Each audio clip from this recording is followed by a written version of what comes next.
Ça, c'est ton signe. Cette vidéo-là est ton signe pour te dire que Dieu arrive. Il a vu que tu es fatigué. Il a vu que tu n'en peux plus. Il a vu que ton cœur est alourdi. Il a vu que tu ne peux même plus prier. Tu ne peux même plus faire confiance. Tu ne peux même plus louer. Tu ne peux même plus l'adorer. Il voit combien c'est difficile pour toi. Il voit comment tu es à terre. Il voit comment tu es abattu. Cette vidéo-là, tu la vois parce qu'il a dit que ton moment est arrivé. Ton moment de trouver la paix est arrivé. Ton moment d'être restauré est arrivé. Ton moment d'être de recevoir les choses qui t'ont été volées est arrivé. Les choses qui ont été détruites dans ta vie est arrivé. Le temps que les choses soient restaurées dans ta vie est arrivé. Tu sais, Dieu s'apprête à te restaurer. Dieu s'apprête à t'élever. Dieu s'apprête à te glorifier. Dieu s'apprête à te guérir. Dieu s'apprête à te sortir de cet endroit dans lequel tu te trouves. Mais la seule chose que Dieu attend de toi, la seule chose qu'il te demande, c'est que tu le fasses entièrement confiance. Que tu le fasses entièrement confiance.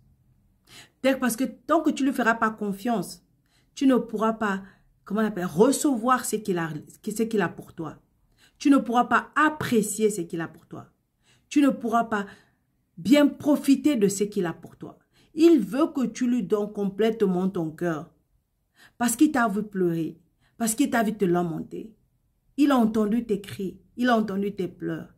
Il a entendu tes soupirs. Il t'a vu. Et il te répond par cette vidéo. Il te dit, ma fille. Il te dit, mon fils. Donne-toi complètement en moi pour que je puisse faire ce travail-là de transformation et de restauration en toi. Si tu as regardé jusqu'à présent et tu n'es pas encore abonné, s'il te plaît, abonne-toi pour qu'on puisse grandir et se fortifier ensemble. Et n'oublie pas la cloche de notification sur YouTube.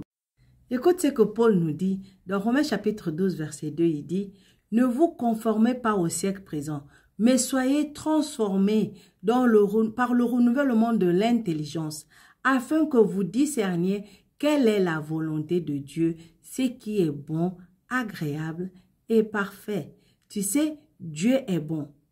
Mais Dieu n'est pas bon seulement lorsque tout va bien. Dieu est bon dans toutes les saisons, dans toutes les occasions. Il est bon. Il ne s'attend pas à ce que tu fasses quelque chose de spécial pour être bon avec toi. Il est bon pour nous à tout égard. Dieu nous aime inconditionnellement et est toujours à l'écoute de nos pensées et de nos prières. Il nous garde du mal. Il nous protège. Il nous délivre de nos ennemis. Il nous restaure. Il nous guérit. Il nous fortifie. Il pourvoit pour nos besoins. Dieu est bon pour nous au quotidien, dans les grandes et dans les petites choses de la vie. Dieu est bon. Écoute-moi très bien. Moi, ce que je veux te faire savoir aujourd'hui, c'est que c'est ton obéissance à la parole de Dieu qui va te faire croître, qui va te faire sortir de cet endroit dans lequel tu te trouves, qui va te faire sortir de ce problème, qui va te faire sortir de cette situation difficile. Même si en ce moment, tu penses que ta vie n'est pas alignée avec ce que tu penses que ça doit être pour toi, obéis à la parole de Dieu. Lis la parole de Dieu. Mets ça en pratique. Et tu verras ce que Dieu va faire dans ta vie. Tu verras comment il va te faire sauter des étapes. Tu verras comment il va t'accélérer. Tu verras comment il va transformer ta vision, transformer ta vie, transformer tes pensées, transformer ta situation complètement. Tu verras ce que Dieu va faire en toi. Mais ce qu'il te demande, c'est l'obéissance. Donc, peu importe ce que Dieu t'a demandé de faire ou de ne pas faire, écoute la parole de Dieu et mets ça en pratique et tu verras Dieu agir. Écoute ce que Dieu dit à Josué. Josué chapitre 1 verset 8. Ce livre de la loi ne s'éloigne pas, que ce livre de la loi ne s'éloigne pas de toi. Médite le jour et nuit pour agir avec fidélité, conformément à tout ce qui est écrit, car c'est alors que tu auras du succès dans tes entreprises, c'est alors que tu réussiras. Si tu fais confiance à Dieu pour le mariage, tu fais confiance à Dieu pour avoir des enfants, tu fais confiance à Dieu pour un projet, tu fais confiance à Dieu pour les affaires, tu fais confiance à Dieu pour ton titre de séjour, pour ton visa, peu importe ce pourquoi tu es en train de faire confiance en Dieu en ce moment. Mets ta confiance en lui.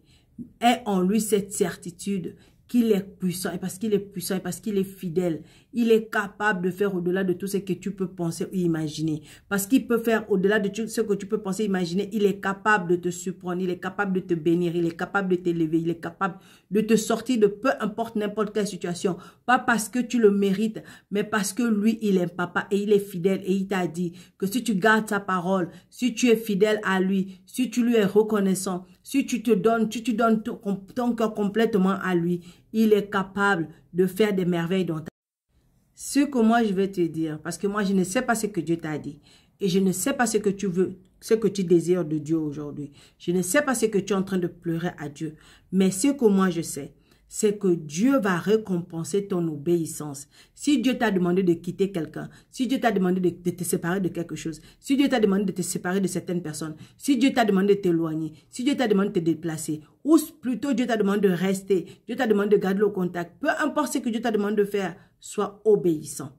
Et lorsque tu vas obéir à la voix de Dieu, lorsque tu vas faire ce que ton papa t'a demandé de faire, il a promis, il va te faire prospérer dans tous les sens de ta vie. Alors, si cette vidéo t'a béni, aime, commente et partage pour bénir d'autres. Et abonne-toi si tu ne l'as pas encore fait, pour être motivé et encouragé chaque jour. On n'abandonne pas la foi, on reste ferme. Shalom.